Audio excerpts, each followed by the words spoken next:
Bonsoir tout le monde.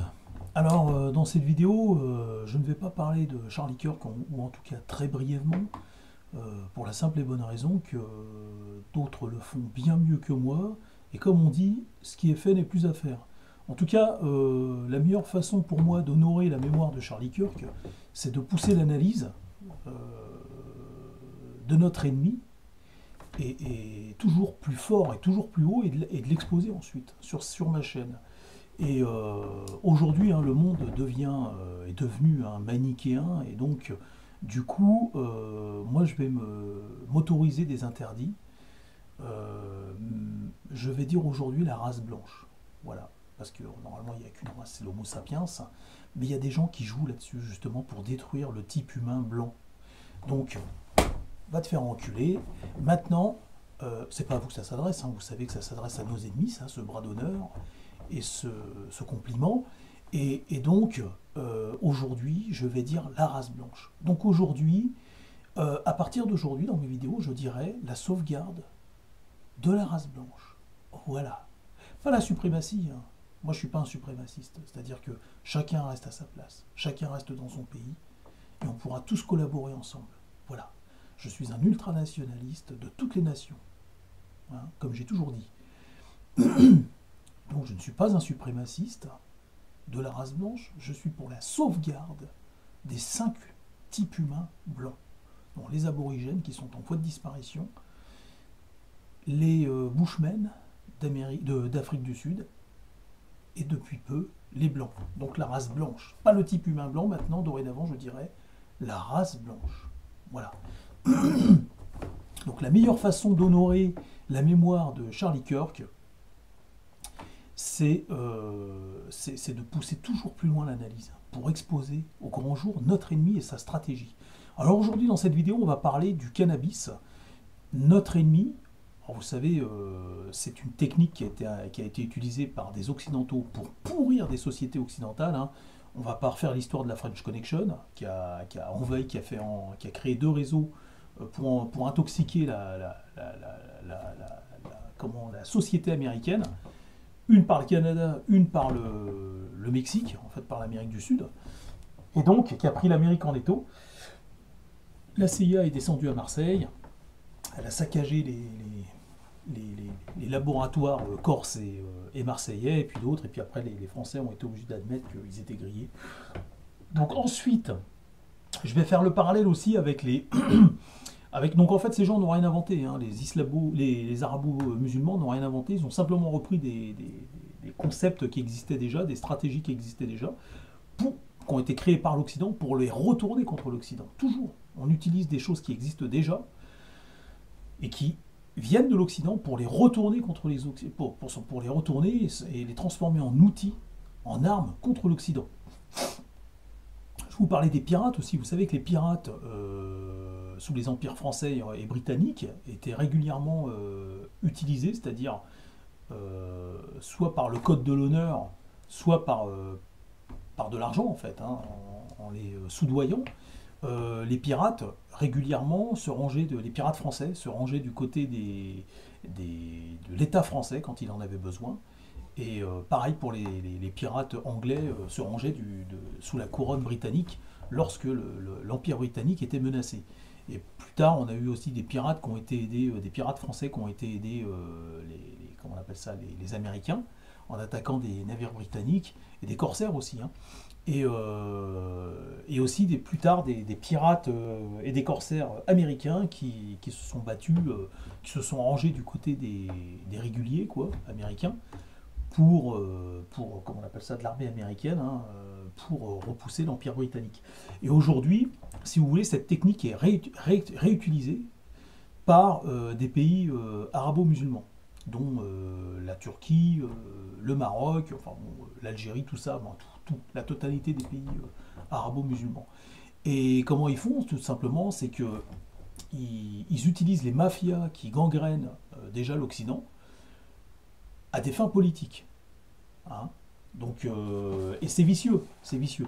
Alors l'objectif, je vais essayer de bien faire cette vidéo parce que j'ai un nouveau téléphone.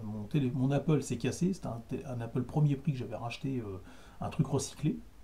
Et il s'est cassé, donc aujourd'hui j'ai un téléphone à 70 euros. C'est pas mal, hein, franchement je critique pas, mais des fois les vidéos, quand je fais des vidéos, là, l'image se fige et je me vois plus en train de filmer. Alors c'est un peu, j'ai pas l'habitude et ça me perturbe un peu. Alors, aujourd'hui le cannabis, c'est-à-dire que ces réseaux, en fait, on a des réseaux criminels hein, en Europe, dont une mafia marocaine là, qui inonde le marché. On se demande comment ils y arrivent d'ailleurs, parce que tout le monde sait qu'ils existent. Mais ça fonctionne. Bah, écoutez, je ne comprends pas, mais j'imagine que c'est dû à la corruption. Ils ont dû corrompre énormément de personnes. Mais il n'y a pas que. Et donc ils inondent, cette mafia inonde, fait son beurre en empoisonnant la société, les sociétés, les pays européens. Et ces mafias sont utilisées pour, par des puissances, des nations islamiques, pour pourrir l'Occident, en fait. Pour pourrir l'Occident. Ouais, parce que ce cannabis, il est produit dans des pays arabes. Et puis, bah, vous savez que c'est des champs qui sont gigantesques. Et on peut même les voir par Google Maps. Et donc, tout le monde a connaissance de ces champs. Et les premiers, c'est les pays concernés. Hein. Comme le Maroc, par exemple. J'imagine qu'il y en a aussi en Algérie, je ne sais pas, mais je pense. Je ne suis pas sûr, mais j'imagine que oui. Les Algériens ne fument pas du cannabis qui provient du Maroc, je ne pense pas. Ça m'étonnerait, surtout ces derniers temps. Donc ils consomment local, donc il y a du cannabis qui est produit un peu dans tous ces pays. Et donc ils inondent le marché européen, en fait ils créent des marchés européens à des fins politiques. Alors ils font d'une pierre deux coups en fait, parce que ils permettent, alors l'objectif premier, hein, et c'est le sujet de cette vidéo, c'est de fabriquer du socialiste. Parce que le fumeur de cannabis est par définition un socialiste. En tout cas, on le transforme en socialiste. Et il y a plusieurs raisons à ça, et je vais y venir dans cette vidéo. Et donc, mais pas seulement. Si vous voulez, c'est le jackpot. Hein, d'un point de vue géopolitique, pour détruire une nation, c'est le jackpot. Parce que, comme maintenant le socialisme est utilisé comme une arme pour détruire l'Occident, si vous produisez du socialiste avec votre population, mais en plus en intoxiquant comment on appelle ça, les populations autochtones, hein, eh bien c'est le jackpot, parce qu'en plus, vos populations, vos propres populations, s'enrichissent en appauvrissant et en détruisant intellectuellement les autochtones, et donc, si vous voulez, d'un point de vue social, s'élèvent, pendant que les autochtones, eux, c'est la déchéance, en fait, finalement, comment expliquer ça? Les premiers seront les derniers, quoi. Du coup, c'est les autochtones qui devraient avoir l'avantage, mais en s'intoxiquant comme ça de la sorte, et ben, du coup, ils plongent. Et alors, exactement à l'image de ces pirates qui, à l'époque, étaient réquisitionnés par comment on appelle ça, par leurs empires respectifs, leurs nations respectives, et ben vous avez ces mafias arabo-musulmanes qui travaillent aussi, double casquette, qui travaillent et pour elles, pour s'enrichir, donc ils font ça dans un but lucratif, mais qui font ça aussi d'un point de vue religieux, à des fins religieuses, hein, et pour l'expansion de leur religion, mais aussi pour leur pays, c'est-à-dire pour donner l'avantage à leur pays respectif, hein, à leur pays d'origine, et pour qui en réalité, ils n'ont jamais cessé d'être. Hein. C'est une mascarade tout ça. Vous avez vu dernièrement, là, je ferai une vidéo là-dessus, on a eu un militaire là, qui a été interrogé par Frontières, enfin c'est lui c'est apparemment un Algérien qui nous explique, ou un Maghrébin qui nous explique qu'anciennement il était militaire pour la France, et qu'il emmerde la France, et qu'il déteste la France. Donc, vous voyez, bon. Et donc, mais j'en reparlerai. Et donc, le cochon est dans le maïs, comme on dit. Et donc, aujourd'hui, le cannabis est utilisé pour produire du socialiste, parce que dès qu'un blanc de souche fume, vous en avez tous dans votre famille, des spécimens comme ça. Moi, j'en ai eu 2-3 dans ma famille. Mais c'est toujours pareil, c'est des gens ce sont des Che Guevara en carton-pâte, et en réalité, ils n'ont aucune conviction politique. Eux, ce qu'ils recherchent, c'est la facilité, Ce sont des parasites qui recherchent la facilité et qui veulent vivre sur le dos, enfin qui veulent vivre voilà, du chômage, en buvant de la 8-6 et puis en fumant des pétards toute la journée. Et puis bah, comme ils sont toute la journée en relation avec des arabo-musulmans, forcément c'est aussi leurs copains maintenant. Et puis c'est aussi ceux qui leur fournissent leur merde. Donc du coup, ces gens-là, non seulement ils sont, si vous voulez, les arabo-musulmans en font des socialistes, hein, parce que c'est des gens qui vont finir par détester la police, hein, c'est des blancs de souche qui vont détester la police. Pourquoi? Pas parce que la police ne les arrange pas, elle leur court après. L'État, c'est qui représente finalement en fait comment on appelle ça, qui représente comment expliquer ça, le droit et comment expliquer ça, le respect des lois, tout ça. Mais enfin bref. Et donc tout ça, par définition, un fumeur de shit devient ennemi à toutes ces valeurs. Il devient ennemi à toutes ces valeurs. Et donc, soit il va vivre dans le déni, mais souvent, c'est la plupart du temps, 95% du cas, c'est des gens qui vont vivre dans le déni et qui vont s'inventer une vie, en fait. Et donc, comme c'est des fumeurs de shit, et ils ont, comme des alcooliques, hein, un alcoolique, des fois, il va se marier avec l'alcool, il va renier toute sa famille. Il sait en ne lâchant pas l'alcool, forcément, ça sera au détriment de la rupture avec sa famille, avec ses enfants, avec sa femme, avec son travail, avec plein de choses. Mais il va se marier et choisir l'alcool. Et bien, le fumeur de shit et le drogué, c'est exactement pareil. Il va se marier avec le cannabis, tout en sachant qu'il est en train de créer une rupture avec sa famille, et tout ça. Et c'est même encore plus, ça va même encore plus loin, parce que souvent, le fumeur de cannabis, c'est encore pire que l'alcoolique, c'est-à-dire que c'est aussi doublé d'un feignant, en fait. C'est un feignant. C'est un feignant qui a décidé, qui a opté pour la facilité. La facilité. Et donc, au nom de la facilité et de la drogue, il va trahir son sang, il va trahir sa famille, et il va se mettre du côté, en fait, c'est-à-dire il va se mettre à dos l'État, qui représente, en fait, comment on appelle ça? Voyons, j'ai du mal. Hein. L'État qui représente j'arrive pas à trouver le mot. C'est pas grave. Et il va se mettre à dos donc la police. Et donc, bah, de ce fait, il va rentrer dans un engrenage qui va faire de lui, il va devenir finalement socialiste. C'est un socialiste de substitution finalement en fait. Hein. C'est du socialisme de substitution. C'est pas du vrai socialisme. Il n'y a pas de conviction derrière tout ça. C'est-à-dire, tu vas lui dire c'est quoi ton programme? Ah, mort la police tue, machin. Bref, un branleur fini. Et donc ça, les arabo-musulmans le savent, et les puissances arabo-musulmanes qui veulent détruire l'Occident le savent, et ils savent qu'avec le cannabis, finalement, ils vont enrichir, alors ils vont appauvrir justement ces populations autochtones, blanches, la race blanche, ils vont enrichir le syndicat du crime, c'est-à-dire de leurs congénères, hein, qui sont tenus et organisés par leurs congénères. Donc si vous voulez faire connaître une ascension sociale à leurs congénères et leur donner finalement l'avantage social. Hein, aujourd'hui, vous avez des Maghrébins qui ont 25 ans, qui se font construire des pavillons en France. Moi, je l'ai vu, ça, de mes yeux. Hein. Je leur ai livré de la marchandise et tout, mais je dis, mais comment ils ont fait? Mais comment ils ont fait? Leurs parents vivaient dans des HLM. Je ne dis pas qu'ils ont mis de l'argent de côté, c'est possible. En mutualisant ses forces, hein, vous êtes une famille de 8 personnes, vous savez qu'ils pondent, donc des fois ils sont 9, vous avez deux parents, ils ont fait 7 enfants, donc en mutualisant les finances. Mais là on parle d'un couple, c'est pas tout le monde qui va vivre dans le pavillon, c'est juste un couple. Et vous allez voir le frère, il est en couple avec une autre, et lui aussi il a son pavillon, et vous dites mais comment c'est possible? Comment c'est possible? En travaillant, en obtenant des crédits, c'est pas facile hein, d'obtenir un crédit pour...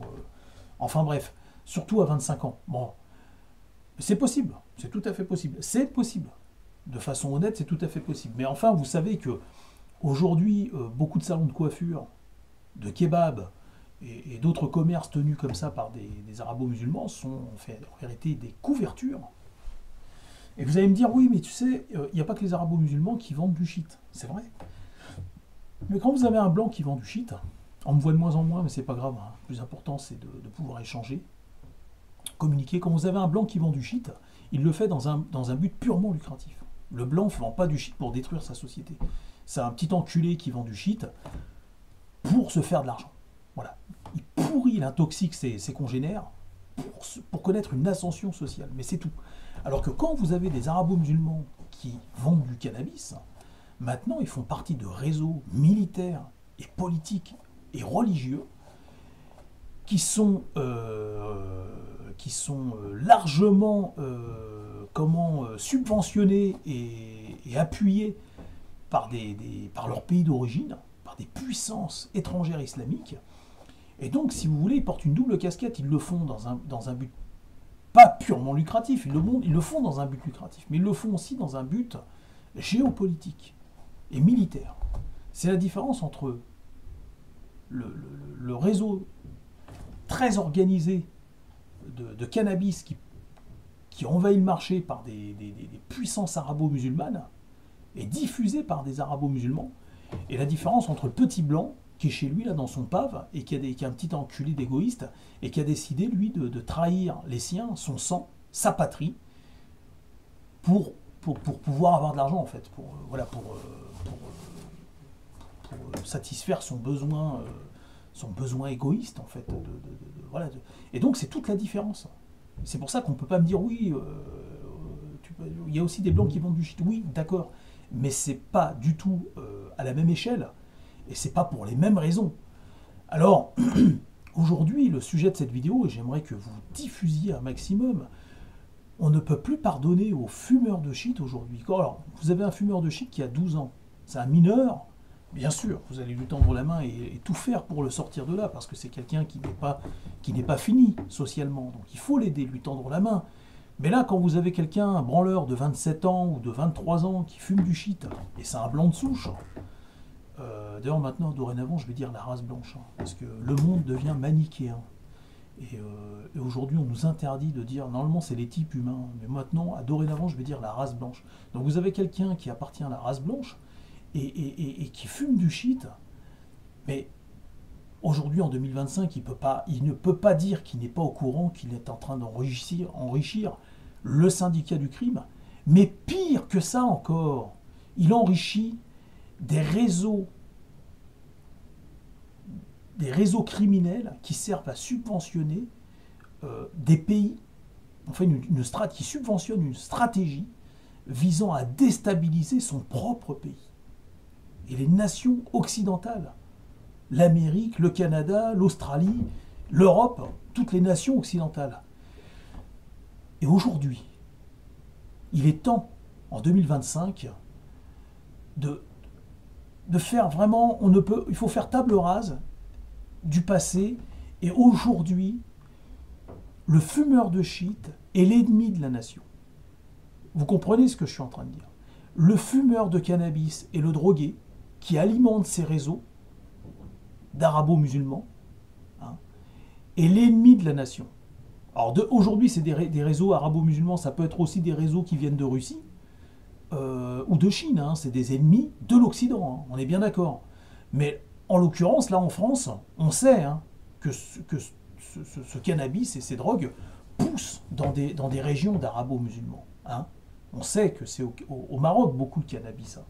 La plus grosse mafia en ce moment qui diffuse du cannabis en Europe, c'est une mafia qui vient de Hollande, je crois, des Pays-Bas et de Belgique. C'est une mafia marocaine qui est en train de se faire concurrencer par une mafia. Mais tout ça, ce sont des militaires. J'avais déjà fait une vidéo là-dessus. Ce sont des militaires qui forment tous ces gars à l'usage des armes et tout. Tu te lèves pas un bon matin en sachant utiliser une Kalachnikov. Tout ça, c'est un réseau qui est derrière, un réseau criminel. Donc je vous invite à diffuser. Le meilleur hommage qu'on puisse faire à Charlie Kirk, c'est de pousser l'analyse et voilà, et de l'exposer tout simplement, d'exposer la stratégie de l'ennemi. Donc aujourd'hui, comprenez bien que le cannabis, c'est le sujet de ma vidéo, produit du socialiste. C'est le but. Intoxiquer la société et produire du socialiste. Et ces populations, cette stratégie arabo-musulmane a très bien joué son coup parce que en important ces populations, elle crée forcément du socialisme dans les pays occidentaux, sachant que le socialisme aujourd'hui est utilisé comme une arme, est devenu un outil, est utilisé comme une arme pour détruire l'Occident. Le socialisme est mort aujourd'hui. Il est utilisé comme une arme pour détruire l'Occident. Et de plus, ces populations, bon nombre de ces populations, tout un pan de cette population arabo-musulmane, magouille et fait partie des réseaux qui diffusent, qui intoxiquent la société occidentale, les sociétés occidentales, et qui, de ce fait, transforment tout un pan de la société occidentale en socialiste. Parce que le cannabis transforme ses consommateurs en socialistes. Et pour moult raisons, mais je vous en ai évoqué quelques-unes là, mais alors c'est quoi le mot que je cherchais? C'est la loi en fait, voilà, la loi c'est le... Oh là là, je l'ai là, hein, mais ça ne veut pas revenir. C'est le... ouais, en fait, si vous voulez, la loi, le fumeur de cannabis déteste la loi. C'est comme un vampire, si vous voulez. Vous avez vu dans les films, quand quelqu'un de normal se fait mordre par un vampire, il devient un vampire et il ne peut plus la lumière, il ne peut plus supporter la lumière. Voilà, après, il va vivre la nuit. Et bien, si vous voulez, un fumeur de cannabis, c'est un peu le même truc. De façon imagée, une fois qu'il est tombé dans le cannabis, il va vivre dans un monde de ténèbres où il va réfuter comment on appelle ça, la justice et tout ce qui se rapporte à la justice en fait, à la police, comment on appelle ça, à l'ordre en fait, à l'ordre. Et il va devenir donc, il va se cacher, il va revêtir le manteau il va se travestir en socialiste. En fait, ce n'est pas un socialiste. Il n'a aucune conviction politique. Tout ce qu'il veut, c'est se défoncer et rechercher la facilité. Et donc, eh bien, du coup, il va pénétrer ce monde de ténèbres et réfuter l'ordre. Et donc, voilà, ça va devenir un socialiste en carton-pâte. Et voilà. Bon, écoutez, j'ai fini. On ne me voit plus en plus. Coucou. Et j'en ai fini, mais vous avez compris, hein, le cannabis transforme une partie de la population en socialiste. Et aujourd'hui, il nous faut combattre le cannabis, éduquer vos enfants, prévenez-les. Prévenez-les. Fumer du cannabis aujourd'hui, c'est être un traître. C'est trahir son sang et son pays. D'accord? C'est fini maintenant. Il faut faire table rase du passé, il faut arrêter de trouver des compromis avec ces enculés de feignants là, et c'est tard pour la société. Si c'est un adolescent, ok, un mineur, on l'aide, autant que faire se peut. Mais quand c'est un adulte, on peut essayer de l'aider aussi, de le sortir de là, mais quand il ne veut pas, il faut bien comprendre que c'est quelqu'un qui a franchi le cap, qui a franchi le pas, c'est un traître. Et donc voilà, aujourd'hui, moi j'aimerais que le fumeur de cannabis soit défini comme un traître à sa patrie. Pour information, je n'ai jamais touché de cigarette de ma vie et encore moins du cannabis. Je vous dis à bientôt.